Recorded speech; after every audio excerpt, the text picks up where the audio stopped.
Marami talagang nanghinayang sa paghihiwalay ni Rian Ramos at Sam Versosa.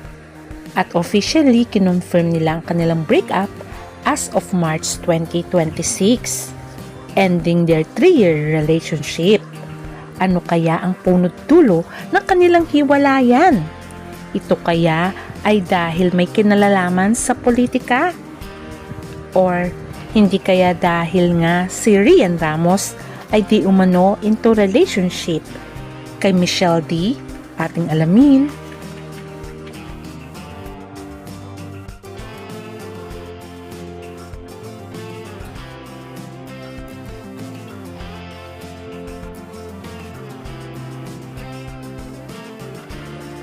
Isa sa maituturing na pinakamagandang mukha sa showbiz ay walang iba kundi si Rian Ramos.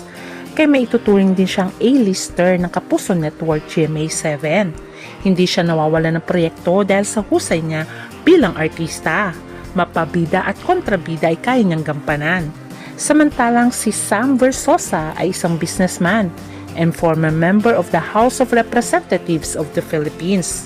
Recently ay natalo siya bilang mayor ng Manila.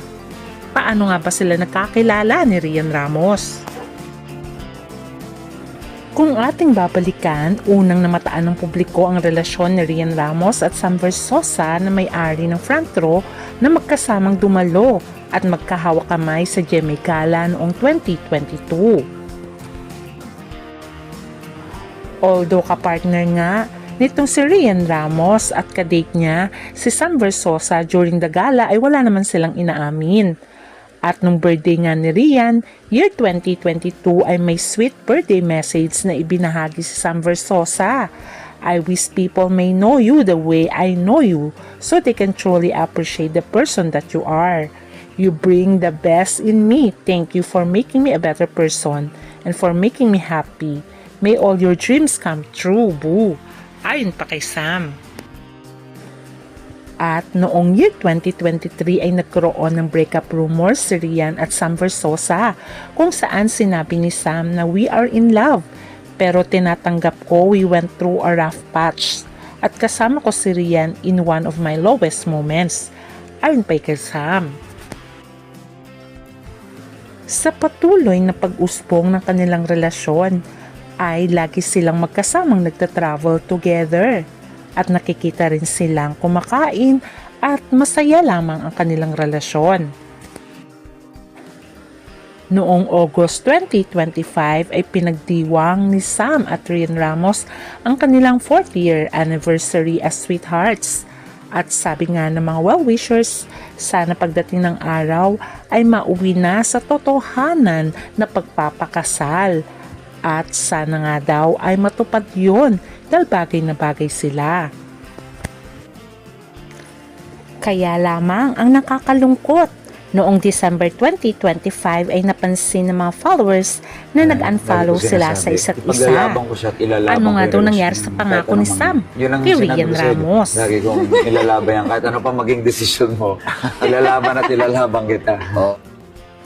O diba, sabi nga ni Sam, ilalaban niya si Rian Ramos kahit ano daw ang desisyon ni Rian. Ano daw ang nangyari? Dahil inamin na mismo ni Rian na October 2025 pa sila hiwalay ni Sam. At ayon nga kay Rian, ay personal decision daw nila ang maghiwalay na to focus on themselves. At tininay din ni Rian na involved si Will Dasovic. Ayon pa nga sa kwento ni Rian, on speaking terms naman sila, but they have maintained a no contact period to heal, according kay Rian. Kaya ngayon ay sinasabi nga nila, ano kaya talaga ang totoong nangyari? Bakit sila biglang naghiwalay?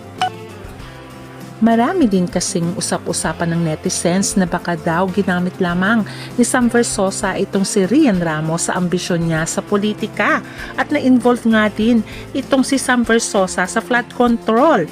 Kaya siguro ito ang dahilan. Alam naman natin si Rian ay hindi mahilig sa politika. Meron din nagsasabi, baka nga daw magkarelasyon sa totoong buhay itong si Michelle D. at si Rian Ramos, pero makikita naman sa larawang ito na very close si Sam Versosa sa kanila. Kaya naman sabi ng mga netizens ay mag-best friend lamang si Michelle D at Rian Ramos at matagal na sila magkaibigan. Porket ba magkasama sa bahay ay magkarelasyon na. Alam naman natin si Michelle D ay isang bisexual, but it doesn't mean nakarelasyon niya si Rian Ramos. Ayon pa kay Rian, sa kanilang paghiwalay noong October last year, sinasabi niyang, of course, it's a relationship between two people, so it's quite private. Despite the split, ayon kay Rian, they are both in a better place now. At focus sila ngayon sa personal growth nila. I just want everyone to know that we're in a peaceful place now. I would say that we are both focusing on ourselves, trying to be a better versions of ourselves. Although marami nang hinayang sa kanila dahil bagay naman si Sam at si Rian Ramos. Pero malay natin sila pa rin in the end dahil wala namang third party involved sa kanilang hiwalayan. Siguro may mga bagay-bagay lang na dapat muna nilang asakusuhin individually. Malay natin balang araw sila pa rin ang nakatadhana sa isa't isa. At itong ating aabangan. Bye!